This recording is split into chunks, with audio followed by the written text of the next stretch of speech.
along with me and enjoy yourself. You'll need to have this fish in your ear. I beg your pardon?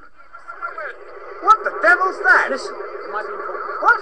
It's the Vogon captain making an announcement on the PA. But I can't speak Vogon. You don't need to. Just put the fish in your ear. Come on, it's only a little one. Ugh. Should have a good time. Message repeat. This is your captain speaking, so stop whatever you're doing and pay attention.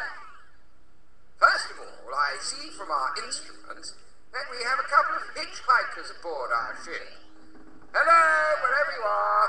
I just want to make it totally clear that you are not at all welcome. I worked hard to get where I am today, and I didn't become captain of a Vogon construction ship simply so that I could turn it into a taxi service for degenerate freeloaders. I have sent out a search party, and as soon as they find you, I will put you off the ship.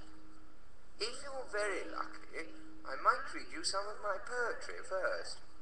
Secondly, we are about to jump into hyperspace for the journey to Barnard's Star. On arrival, we will stay in dock for a 72-hour refit, and no one is to leave the ship during that time. I repeat, all planet leave is cancelled. I've just had an unhappy love affair, so I don't see why anyone else should have a good time. Message ends. Charming, these Vogons. I wish I had a daughter so I could forbid her to marry one. You wouldn't need to. They've got as much sex appeal as a road accident. And you better be prepared for the jump into hyperspace. It's unpleasantly like being drunk. Well, what's so unpleasant about being drunk? You ask a glass of water. Ford, Yes? what's this fish doing in my ear? Translating for you. Look under Babel fish in the book. What's happening? We're going to hyperspace. I'll never be called to a dinner party again. The Babel fish is small, yellow, leech-like, and probably the oddest thing in the universe. It feeds on brainwave energy, absorbing all unconscious frequencies and then excreting telepathically a matrix formed from the conscious frequencies and nerve signals picked up from the speech centers of the brain. The practical upshot of which is that if you stick one in your ear, you can instantly understand anything said to you in any form of language. The speech you hear decodes the brainwave matrix. Now, it is such a bizarrely improbable coincidence that anything so mind-bogglingly useful could evolve purely by chance that some thinkers have chosen to see it as a final clinching proof of the non-existence of God. The argument goes something like this.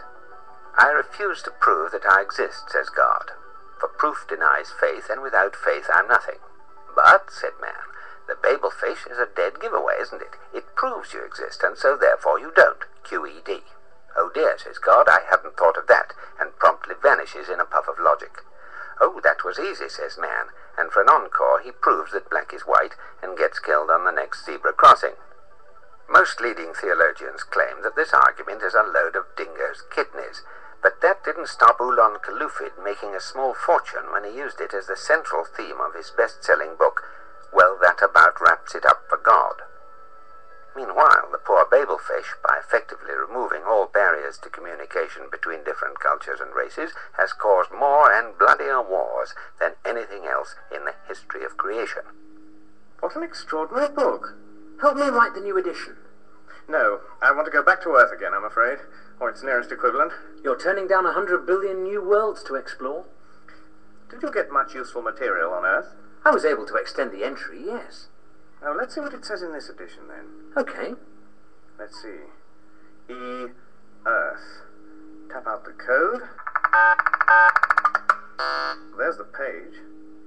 It doesn't seem to have an entry. Yes, it does. See, right there at the bottom of the screen, just under Eccentrica Golumbits, the triple-breasted whore of Eroticon 6. What, there? Oh, yes. Harmless. Harmless? Is that all it's got to say? One word? Harmless? What the hell's that supposed to mean? Well, there are 100 billion stars in the galaxy and a limited amount of space in the book. And no one knew much about the Earth, of course. Well, I hope you've managed to rectify that a little. Yes, I transmitted a new entry off to the editor. He had to trim it a bit, but it's still an improvement. What does it say now? Mostly harmless. Mostly harmless?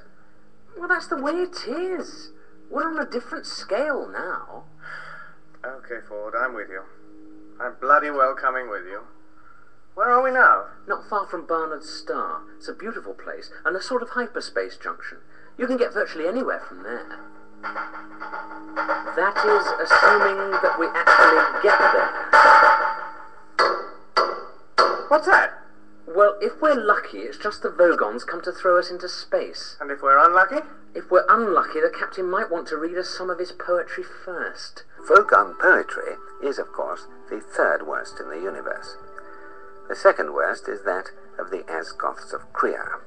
During a recitation by their poet master Granthus the Flatulent of his poem Ode to a Small Lump of Green Putty I Found in My Armpit One Midsummer Morning, 4 of his audience died of internal hemorrhaging, and the president of the Mid-Galactic Arts Noveling Council survived by gnawing one of his own legs off. Granthos is reported to have been disappointed by the poem's reception and was about to embark on a reading of his 12-book epic entitled My Favorite Bath-Time Gurgles when his own major intestine, in a desperate attempt to save humanity, leapt straight up through his neck and throttled his brain. The very worst poetry of all perished along with its creator, Paul Neil Milne Johnston of Redbridge, in The Destruction of the Planet Earth. Vogon poetry is mild by comparison, and when the Vogon captain began to read, it provoked this reaction from Ford Prefect. And this from Arthur Dent. Friend, Grunt, Buckley, thy micturations are to me as plurdled gravel blotches in a lurking bee. Group, I implore thee, my footing turning drones, and hooptiously dangle me with crinkly bindle wordles, for otherwise I will rent thee in the gobble wards with my blurdle crunch, see if I don't. So, Earthlings, I present you with a simple choice. I was going to throw you straight out into the empty blackness of space to die horribly and slowly.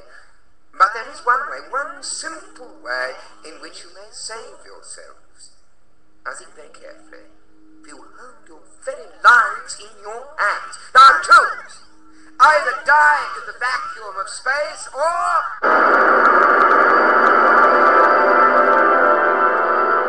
Tell me how good you thought my poem was. Will our heroes survive this terrible ordeal?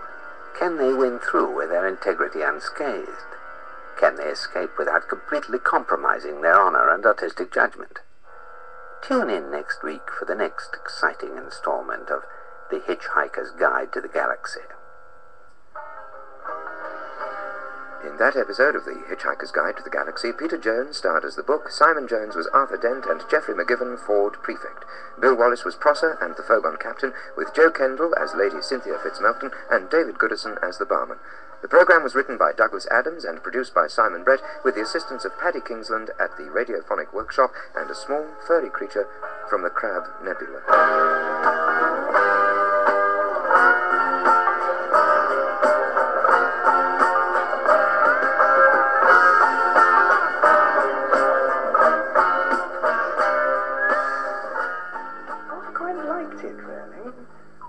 It was really particularly effective in the metaphysical plot.